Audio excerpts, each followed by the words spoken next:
Hello everyone, welcome to our channel education hotspot.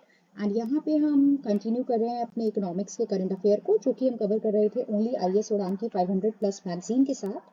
So I hope आप लोगों ने पिछली वीडियो देख ली है, प्रीवियस वीडियोस आप लोग देख चुके हैं। एंड यहाँ पे हम लोग पार्ट 3 जो इसका है मैगजीन का फिस्कल पॉलिसी से रिगार्डिंग, वहाँ पे हम लोग डिस्कशन कर रहे हैं अपने टॉपिक्स की। तो यहाँ पे हम बात करने वाले हैं अगले टॉपिक की। आई होप प्रीवियस टॉपिक तक सारी चीजें क्लियर है। अगर किसी को कोई डाउट है तो आप कमेंट करके पूछ सकते हैं। आई ट्राई कि मैं थोड़ा जल्दी अब थोड़ा सा इसको स्ट्रेच करूं ताकि आप लोग जल्दी टाइमली इस मैगजीन को कंप्लीट कर पाए। तो यहाँ पे हमारे पास टॉपिक है national urban cooperative finance and development corporation, right, NUCFDC। देखिए, इसको स्टैब्लिश किया गया है। अब यहाँ पे बात हो रही है, आप देख लो, अर्बन कोऑपरेटिव बैंक से रिलेटेड, UCB से रिलेटेड, अर्बन कोऑपरेटिव बैंक से रिलेटेड यहाँ पे बात हो रही है। तो एक ये न्यू ऑर्गेनाइजेशन स्टैब्लिश किया अर्बन कोऑपरेटिव बैंक के बिहाफ पे, उनके ऑपरेशंस को मैनेज करने के लिए, उनके इश्यूज को एड्रेस करने के लिए यहाँ पे ये ऑर्गेनाइजेशन जो है वो स्टैब्लिश की गई है, जिसका नाम है national urban cooperative finance and development corporation. अब अगर मैं बात करूं तो कोऑपरेटिव बैंक, देखिए अर्बन कोऑपरेटिव बैंक की बात है तो कोऑपरेटिव जो ये अर्बन कोऑपरेटिव बैंक होते हैं ना, ये रजिस्टर होते हैं under corporation societies act, right. इनका जो रजिस्ट्रेशन होता है वो कॉर्पोरेशन सोसाइटीज एक्ट के अंडर होता है। और आपको पता है कोऑपरेटिव की बात है तो कुछ ग्रुप्स मिलके यहाँ पे इसको क्रिएट करते हैं, जहाँ पे जो मेंबर्स होते हैं दे आर द ओनर्स, जो मेंबर्स हैं वो ओनर्स हैं। एंड जो मेंबर्स होते हैं उनका इक्वल वोटिंग राइट होता है, राइट। उनको इक्वल वोटिंग राइट मिलता है। ऐसा नहीं है किसी ने ज्यादा शेयर ले रखे हैं तो उसको ज्यादा वोट मिल गए, किसी ने कम ले रखे तो कम वोट मिल गए, नहीं। यहाँ पे आपको सबको जो भी मेंबर है they will get the equal voting right. And ये मेंबर्स अपने में से ही चुन के एक बोर्ड ऑफ डायरेक्टर चूज करते हैं जो चीजों को मैनेज करेगा, राइट। कोऑपरेटिव सोसाइटीज की बात है। लेकिन यहाँ पे हम बात करें, ये एक नई ऑर्गेनाइजेशन स्टैब्लिश की गई है। जब आप नाम में देख रहे हो urban cooperative finance and development, तो वेरी ऑब्वियसली हम अर्बन एरिया के जो है जो urban cooperative bank challenge face करते हैं। बिकॉज देखो, हम आज की डेट में क्या बात कर रहे हैं, हम बात कर रहे हैं आत्मनिर्भर भारत की। हमें चाहिए आत्मनिर्भर भारत। तो आत्मनिर्भर भारत आपको चाहिए, आप इंडिया को थर्ड लार्जेस्ट इकोनॉमी बनाना है, तो फॉर दैट हमें इंक्लूसिव ग्रोथ चाहिए। मतलब हर सेक्टर जो है, जो मार्जिनलाइज्ड सेक्शन है, जो पिछड़े हुआ ग्रुप है, वो भी डेवलप होना चाहिए, राइट। वो भी मेन स्ट्रीम में आना चाहिए। वो मेन स्ट्रीम में आना चाहिए तो उसके पास एजुकेशन होनी चाहिए, काम होना चाहिए, और काम करने के लिए लोगों को चाहिए फंडिंग। एंड फंडिंग के लिए इंसान कहाँ जाता है? बैंक के पास जाता है। तो यहाँ पे बात की जा रही है, हर अर्बन सिटीज में इस तरीके की ऑर्गेनाइजेशन को आप स्टैब्लिश करके अर्बन सिटीज में लोगों के पास फंडिंग को मेक श्योर कर पाओ। और जो भी अर्बन कोऑपरेटिव बैंक हम सेट करें, अर्बन कोऑपरेटिव बैंक के बारे में हमने ऊपर भी पढ़ा है टॉपिक, तो उनके जो चैलेंजेस जो वो लोग इश्यूज फेस करते हैं, वो ये ऑर्गेनाइजेशन डील करे सॉरी, ताकि इश्यूज टाइमली रिजॉल्व हो सके एंड फंडिंग जो है वो स्मूथ तरीके से इकोनॉमी में मूव हो सके, राइट। तो अब ये जो है ये रजिस्टर है अंडर मिनिस्ट्री ऑफ कॉर्पोरेशन, जिसको स्टैब्लिश किया गया मार्च 2 2024 को इसको स्टैब्लिश किया गया।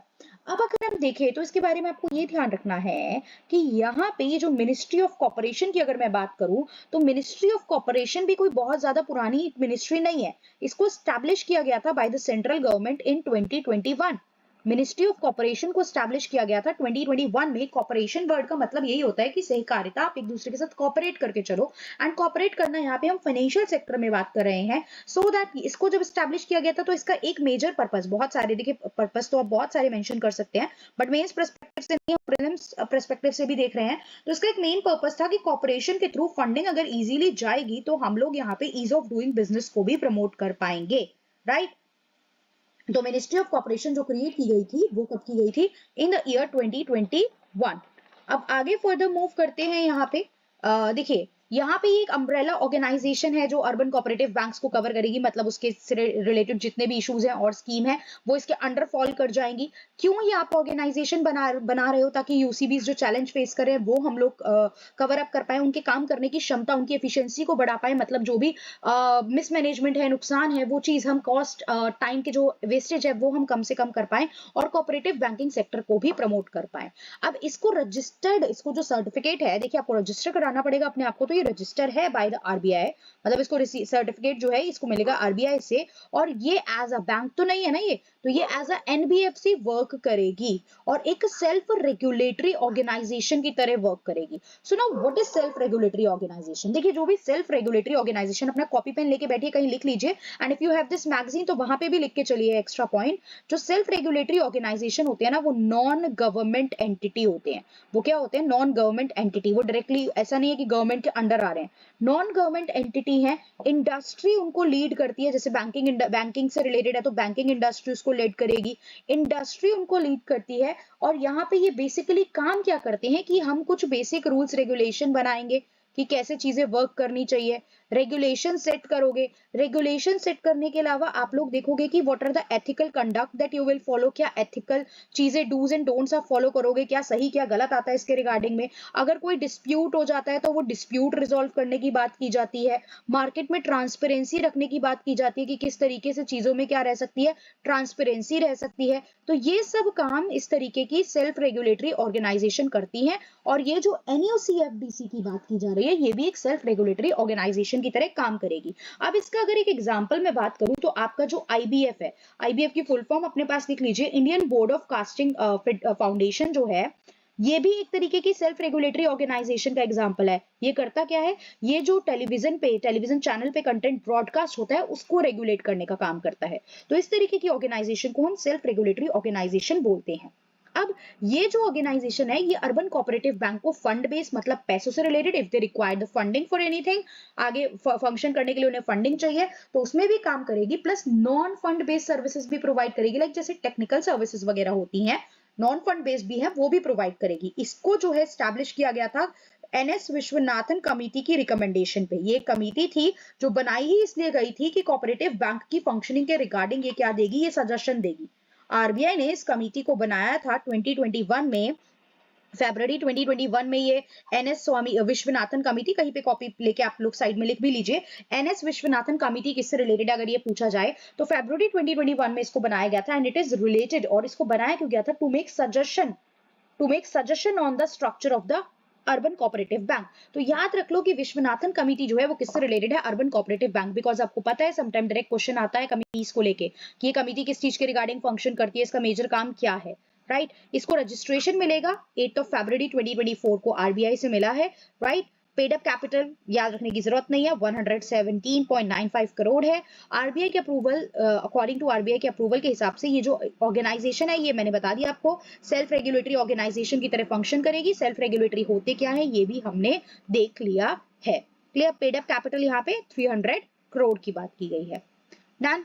अब कोऑपरेटिव बार बार हम बात करें कोऑपरेटिव, तो अब थोड़ा सा इकोनॉमी से 1 मिनट के लिए मैं आपको पॉलिटी की तरफ लेके चलूंगी। देखिए, हमारे बहुत सारे अमेंडमेंट भी हुए कॉन्स्टिट्यूशन में जिसके थ्रू कोऑपरेटिव कंसेप्ट को, कोऑपरेटिव्स के कंसेप्ट को, किस तरीके की कोऑपरेटिव ऑर्गेनाइजेशन बनाई जा सकती है, तो उनकी फंक्शनिंग को लेके कुछ चीजें ऐड की गई। तो सबसे पहले अगर मैं बात करूं आपके यहाँ पे, तो हम लोग ये देखेंगे कि आपका जो 97th कॉन्स्टिट्यूशनल अमेंडमेंट एक्ट है, 97th कॉन्स्टिट्यूशनल अमेंडमेंट एक्ट, जो कि 2011 में आए। थोड़ा पॉलिटी की बात है, इकोनॉमी से डायरेक्टली रिलेटेड नहीं है, but subject are interlink, topic are interlink, तो इसी तरीके से हमको पढ़ना चाहिए।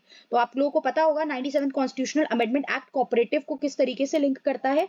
तो यहाँ पे बात की गई थी, ऐड किया गया था इसको भी 97th कॉन्स्टिट्यूशनल अमेंडमेंट एक्ट के थ्रू ऐड किया गया था। पार्ट 9B ऐड किया गया था, राइट। पार्ट 9B ऐड किया गया, जो क्या कर रहा था रिगार्डिंग, ये किसके रिगार्डिंग था? कोऑपरेटिव वर्किंग इन इंडिया के regarding, right. Cooperative working in India के रिगार्डिंग ये पार्ट 9 ऐड किया गया था। इसके अलावा अगर मैं बात करूं तो आपका एक फंडामेंटल राइट है, आपका, आप लोग ये अपने पास एक जगह लिख लीजिए, मैं एक एक करके पॉइंट मेंशन कर रही हूँ। आपका एक फंडामेंटल राइट है, तो 97 कॉन्स्टिट्यूशनल अमेंडमेंट एक्ट हो गया, उसके बाद आपका फंडामेंटल राइट है article 19(1)(c), right. Article 19(1)(c) ये फंडामेंटल राइट है जो कि पार्ट 3 के अंडर आता है, तो ये भी ऐड किया गया। इसमें क्या ऐड किया गया? वर्ड जो है आपका कोऑपरेटिव ऐड किया गया, इसके थ्रू वर्ड कोऑपरेटिव ऐड किया गया। वर्ड कोऑपरेटिव वाज एडेड, कि आप लिख के चलेंगे कहीं, word cooperative was added after union and association. तो यूनियन एंड मतलब you have the right to form union and association, तो उसके आगे कोऑपरेटिव भी आ गया। Now people have the right, if people want they can establish the cooperative organization। तो article 19(1)(c) के अकॉर्डिंग पार्ट 3 में word cooperative was added after the union and association. इसके अलावा हमारा एक DPSP that is article 43B, ये 43B जो है ये आर्टिकल किस में आएगा, डीपीएसपी में ऐड किया गया। इसने डीपीएसपी में इसे ऐड किया गया, जो क्या बात, अच्छा डीपीएसपी का पार्ट तो हमें पता है, part 4 fundamental right, part 3 DPSP part 4। तो ये क्या करेगा, ये है प्रमोशन ऑफ कोऑपरेटिव सोसाइटी के रिगार्डिंग, किसके regarding, promotion of cooperative society. अभी कोऑपरेटिव की बात कर रहे थे, कोऑपरेटिव सोसाइटीज की बात कर रहे थे, कोऑपरेटिव सोसाइटी एक्ट हमने यूज करा, तो आपका कॉन्स्टिट्यूशन कोऑपरेटिव के रिगार्डिंग क्या कहता है, ये कुछ और फैक्चुअल इंफॉर्मेशन भी हमने देख ली, सो दैट अगर कोऑपरेटिव के रिगार्डिंग कुछ क्वेश्चन पूछा जाए so we know the facts, हमें पता हो कि कौन सी स्टेटमेंट सही और कौन सी चीजें गलत है। क्लियर, तो ये टॉपिक कवर हुआ। अगले टॉपिक पे आते हैं कॉस्ट इन्फ्लेशन इंडेक्स है। तो कॉस्ट इन्फ्लेशन इंडेक्स को समझने से पहले आप एक चीज समझिए, देखिए एक टर्म होता है कैपिटल गेन, एक टर्म होता है कैपिटल गेन। कैपिटल गेन क्या होता है, कैपिटल गेन होता है जब भी आप अपनी एसेट सेल करते हो, जब भी आप अपनी कोई एसेट वो चीज है जिन पे आपका हक है और जिनसे आप कोई चीज कमा रहे हो, वो आपकी है, आपने परचेज की हुई है। फॉर एग्जांपल अभी ये लैपटॉप यूज करके मैं आप लोगों को पढ़ा रही हूँ, तो ये लैपटॉप मेरे लिए एसेट है क्योंकि ये मैंने परचेज की हुई है, एक तो मेरा हक है, दूसरा इससे मैं कुछ अर्न भी करूंगी, राइट, इससे मैं कुछ ना कुछ अर्न भी करूंगी। मैं क्लासेस लेती हूँ, प्राइवेट पर्सनल जो क्लासेस हमारी रहती है उससे मेरे को अर्निंग मिल रही है, तो उस एसेट से मैं उससे कुछ अर्न कर रही हूँ, राइट। तो कैपिटल गेन वो होता है जब आप एसेट को सेल करके कुछ अर्न कर रहे हो। अब ये जो कैपिटल गेन टैक्स की मैं बात करूं, कैपिटल गेन टैक्स वो टैक्स हो जाता है जो कि आपको देना है on profit from sale of asset. जब आप अपनी एसेट को बेचते हो, उससे जो आपको प्रॉफिट होता है उस पे जो आपको टैक्स देना पड़ता है उसको हम कहते हैं कैपिटल गेन टैक्स, राइट। जो आप एसेट बेच रहे हो, बेचने में आपको प्रॉफिट हुआ, तो उसको आप क्या कहते हो, कैपिटल गेन टैक्स। अब ये भी दो टाइप का हो सकता है, ठीक है, LTCG long term capital gain and STCG short term capital gain. Long term capital gain वो होता है जब आप ऐसी कैपिटल एसेट्स को बेच रहे हो जो लंबे समय तक आपके पास थी। लॉन्ग टर्म कैपिटल एसेट को बेच रहे हो मतलब more than 12 month, more than 12 month अगर कोई एसेट आपके पास थी। देखिए जैसे आपने कहीं पे इक्विटी, आपने कहीं पे किसी कंपनी के शेयर्स खरीदे, यानी आपके कुछ स्टॉक्स हैं, शेयर्स हैं, तो वो सब आपके लिए एसेट है क्योंकि एक तो वो आपका हक है, आपने खरीदे हुए हैं, ऊपर से उससे आपको अर्निंग भी मिलेगी। तो ये है एलटीसीजी एंड एसटीसीजी होता है less than 12 month. Less than 12 month तक अगर कोई एसेट आपके पास थी, आपने उसे सेल करा और आपने उससे कुछ अर्न करा, तो वो हो जाएगा शॉर्ट टर्म कैपिटल गेन। अब क्या होता है, कई बार यहाँ पे आपको एक टर्म हम बात करते हैं कॉस्ट इन्फ्लेशन इंडेक्स की। देखिए कॉस्ट इन्फ्लेशन इंडेक्स जो होता है, सबसे पहले शॉर्ट में हम समझते हैं, फिर देखेंगे क्या यहाँ पे शॉर्ट में बताया है। कॉस्ट इन्फ्लेशन इंडेक्स जो होता है, यहाँ पे हम कैलकुलेट करते हैं inflation adjusted price, inflation adjusted price of an asset. देखिए अब फॉर एग्जाम्पल आपने 20 साल पहले कोई एक एसेट खरीदा और आज अगर वो सिर्फ 10 रुपए एक्स्ट्रा बिक रहा है, सेल हो रहा है, 10 रुपए एक्स्ट्रा आप उसको सेल कर पा रहे हो, तो आज की डेट में 10 साल पहले 10 इयर्स बैक उसकी वैल्यू थी for example let's say 10 rupees, लेकिन आज वो 10 रुपीज की वैल्यू का थोड़ी है। आज तो उसके प्राइस में इन्फ्लेशन इतने सालों में, 10 साल में जो भी इन्फ्लेशन आई होगी, हमारे यहाँ पे जो महंगाई आई है उसको हम लोग कंसीडर करेंगे ना, उसको हम लोग कंसीडर करेंगे। तो हम इन्फ्लेशन एडजस्टेड प्राइस निकालते हैं उस चीज का, किसी भी एसेट का, कि जब आपने परचेज की होगी वो आपकी बुक वैल्यू होगी, जब आपने उस एसेट को परचेज किया होगा एक बुक वैल्यू पे वो आपके पास एग्जिस्ट करता होगा कि मैंने उसे इतने का खरीदा, लेकिन आज इतने साल बाद, आज इतने 1 2 3 4 5 जो भी वटेवर ईयर के बाद उसका प्राइस क्या है, इन्फ्लेशन एडजस्ट करके, कि जो इतनी महंगाई आई है उसको एडजस्ट करके उसका प्राइस क्या है। क्लियर। तो ये जो CII है, आप लिख के चलिए सारी बातें, अभी मैं 1 मिनट में आपको बता भी दूंगी कि ऊपर क्या मेंशन किया गया है। तो CII होता क्या है, इन्फ्लेशन एडजस्टेड प्राइस होता है किसी भी एसेट का। ये जो है ये नोटिफाई किया जाता है बाय नोटिफाइड ईच ईयर, हर साल इसको नोटिफाइड करता है। कौन करता है, notified each year by IT department. IT department is income tax department, right. Income tax department जो है वो इसको नोटिफाई करता है। और इसकी जो डेफिनेशन है, डिफाइंड, इसको डिफाइन किया गया है किसको, CII को, कॉस्ट इन्फ्लेशन इंडेक्स को, defined under section 48, defined under section 48 of IT act. IT act का ईयर क्या है, याद होना चाहिए अब तक सबको, IT एक्ट 1961। तो ये CII को डिफाइंड किया। क्या CII प्रॉपर्ली डिफाइंड है IT एक्ट में? बिल्कुल, IT एक्ट के सेक्शन 48 में CII प्रॉपर्ली डिफाइंड है। CII समझ में आ गया, long term capital gain, short term capital gain समझ में आ गए। तो अब पढ़ लेते हैं कि जो आपका central board of direct tax है उसने अनाउंस कर दिया है inflation cost inflation index for the financial year 24-25। मैंने बताया हर साल करता है ये आईटी डिपार्टमेंट, तो वो उसने नोटिफाइड कर दिया है, राइट। तो यहाँ पे लॉन्ग टर्म कैपिटल गेन की बात करी, LTCG बताया है उसने। Long term capital gain tax होता क्या है अभी बताया, ये वो टैक्स है जो लग रहा है सेल ऑफ कैपिटल एसेट पे, जो आपने प्रॉफिट कमाया। तो it refers to profit earn from the sale of capital asset, जैसे कि अगर आपने स्टॉक सेल करे, बॉन्ड, ज्वेलरी, रियल एस्टेट, ये सारी तरीके की इन्वेस्टमेंट, क्योंकि ये वो इन्वेस्टमेंट है जो आपके पास 12 से 36 महीने के बीच में रह रही है, राइट। द होल्डिंग पीरियड जो है वो लॉन्ग मतलब मोर देन 12 मंथ है, तब हम उसको लॉन्ग टर्म कहते हैं, और उससे कम है तो वो शॉर्ट टर्म कैपिटल एसेट में जाती है। फिर आता है कॉस्ट इन्फ्लेशन इंडेक्स। क्या है ये? नोटिफाइड किया जाता है बाय आईटी एक्ट 1961। ये क्या करता है? ये एडजस्ट करता है purchase cost asset for inflation, मतलब जो भी आपने उसको परचेज किया था उसमें आप इन्फ्लेशन को एडजस्ट करके अब उसका प्राइस जो है वो आप बताएंगे। देखिए इससे एक्चुअली में एक तो आपका रियल गेन पता चलता है कि एक्चुअली में कितना फायदा हुआ है। कई बार हम देखते हैं ना कि यार 20 साल पहले पॉलिसी कराई थी और 20 साल पहले के आज सिर्फ 2 लाख मिल रहे हैं, तो आज तो 2 लाख की उतनी वैल्यू ही नहीं है। उस समय 2 लाख सुनने में बहुत बड़ा लगता था, बट आज देखेंगे तो उतना बड़ा अमाउंट नहीं है जो 20 साल तक हमने इस पॉलिसी को कंटिन्यू करा, राइट। आप थोड़ा लिंक कर पा रहे हो इन्फ्लेशन को हम कैसे कनेक्ट कर सकते हैं? तो यहाँ पे वही है कि आप रियल गेन अपना पता लगा पाओगे कि इन्फ्लेशन को बेस रखते हुए कि हमारा एक्चुअल गेन है क्या, राइट। तो ये अनाउंस करता है CBDT, मैंने बताया इनकम टैक्स डिपार्टमेंट यानी central board of direct tax announce करता है कॉस्ट इन्फ्लेशन इंडेक्स एक पर्टिकुलर ईयर का फाइनेंशियल ईयर स्टार्ट होने से बिल्कुल पहले, before the start of financial year. अब बेस ईयर जो है वो 2001 हम लेके चल रहे हैं। अब बेस ईयर वर्ड आप बहुत से लोगों को पता होगा, जिनको नहीं पता मैं बता देती हूँ। बेस ईयर हम मानते हैं जैसे किसी एक ईयर को आप रेफरेंस ईयर ले रहे हो कि इस ईयर के हिसाब से हम मेजर करेंगे, कंपेयर करेंगे और एनालाइज करेंगे कि इन्फ्लेशन कितनी है, क्या है, राइट। तो बेस ईयर एक तरीके से वो पीरियड होता है जिसको आप एज अ रेफरेंस पीरियड लेके चल रहे हो, जिससे आप आज के टाइम को कंपेयर करोगे, एनालाइज करोगे। तो इस इन्फ्लेशन को हम कंपेयर करने के लिए कौन सा बेस ईयर ले रहे हैं? 2001 बेस ईयर ले रहे हैं। क्लियर?